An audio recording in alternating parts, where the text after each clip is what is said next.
नमस्कार। जैसा कि पिछली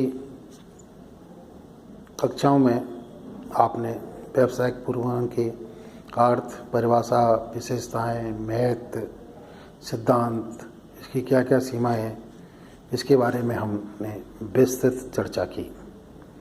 आज हम वेरियस टेक्निक्स और मेथड्स ऑफ बिजनेस फोरकास्टिंग के बारे में विस्तृत चर्चा करेंगे। ये व्यवहारिक जीवन,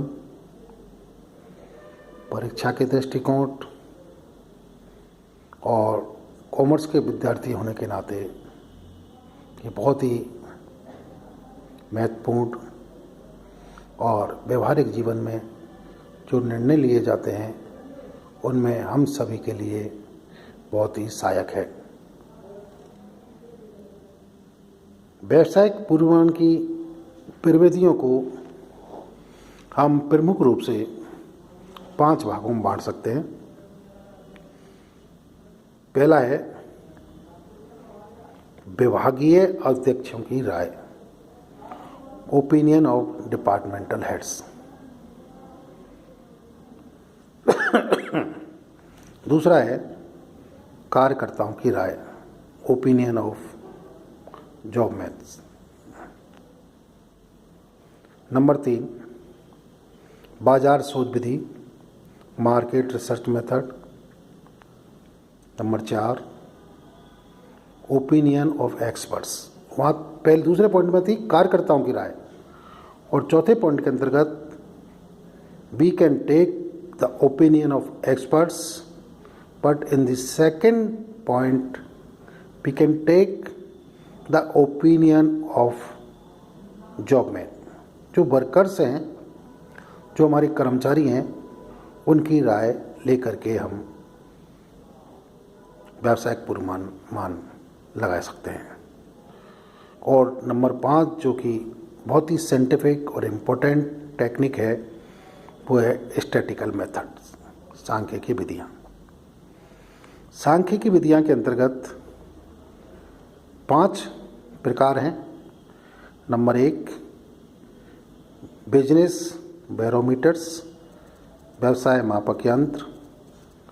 दूसरा है बाह्य गणन एवं या गणितीय प्रक्षेपण, एक्सट्रापोलेशन और मैथमेटिकल प्रोजेक्शंस। नंबर 3 है important, very important, time series analysis, काल श्रेणी विश्लेषण।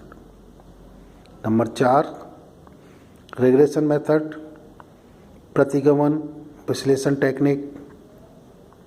और नंबर 5 मॉडर्न इकोनोमेट्रिक मेथड, आधुनिक अर्थमितीय विधि।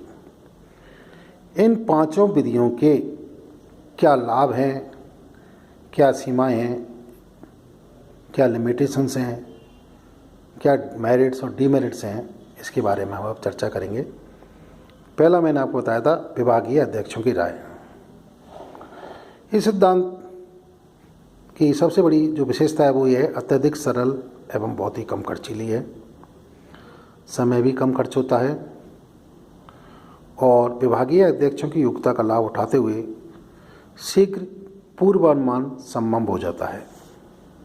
लेकिन इसकी जो दोष हैं वो ये है कि इसमें अन्य कर्मचारियों की योग्यता एवं कौशल का लाभ नहीं उठाया जाता है। विभागीय अध्यक्ष के पूर्वाग्रह से युक्त होने पर पूर्वानुमान काफ़ी बार गलत हो सकते हैं। सेकंड पॉइंट जो मैंने आपको बताया था ओपिनियन ऑफ जॉब मैन्स, इसके लाभ यह है कि पूर्वानुमान कार्य में निकटस्थ सभी कर्मचारियों की योग्यता का लाभ मिलने के कारण पूर्वानुमान के शुद्ध होने की अधिक संभावना होती है। यह पद्धति पूर्व की भांति सरल है, मितव्ययी है, इकोनॉमिकल है, सिंपल है। यह प्रणाली सत्ता के विकेंद्रीकरण के सिद्धांत पर आधारित है, लेकिन इसकी जो दोष हैं कर्मचारियों में ज्ञान, अनुभव एवं योग्यता की कमी के कारण पूर्वानुमान अशुद्ध होने की संभावना बनी रहती है। इसमें समय अधिक लगता है। एक जगह त्रुटि होने पर उसका प्रभाव तब तक बढ़ जाएगा जब तक किसी अधिकारी की नज़र मुँह में ना आ जाए। तीसरा है market research method. Market research method का सबसे बड़ा जो बेनिफिट है वो ये है कि यह वैज्ञानिक होने के कारण इसमें प्राप्त निष्कर्ष भी अधिक शुद्ध होते हैं। इस पद्धति में सभी तथ्यों का समावेश करते हुए विस्तृत अध्ययन किया जाता है। प्रश्नावली अनुसूची से प्राप्त प्राथमिक सम्मुखों से सही निष्कर्ष निकालना संभव होता है। नेक्स्ट, जैसा कि मैंने आपको बताया था, ओपिनियन ऑफ एक्सपर्ट्स, विशेषज्ञों की राय। विशेषज्ञों की राय विधि के अंतर्गत सबसे जो अधिक लाभ होता है वो ये होता है कि विषय विशेषज्ञों की योग्यता एवं अनुभव का लाभ मिलता है। पूर्वानुमान सत्यता के अधिक निकट होते हैं। अत्यधिक सरल विधि है, कम खर्चीली विधि है। विषय विशेषज्ञों के विश्लेषण के आधार पर सही निष्कर्ष संभव होते हैं।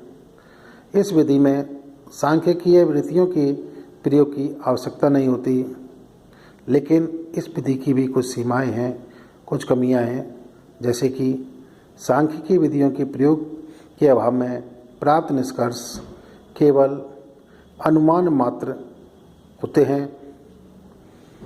विशेषज्ञों के एकमत न होने पर सही पूर्वानुमान लगाने में कठिनाई होती है।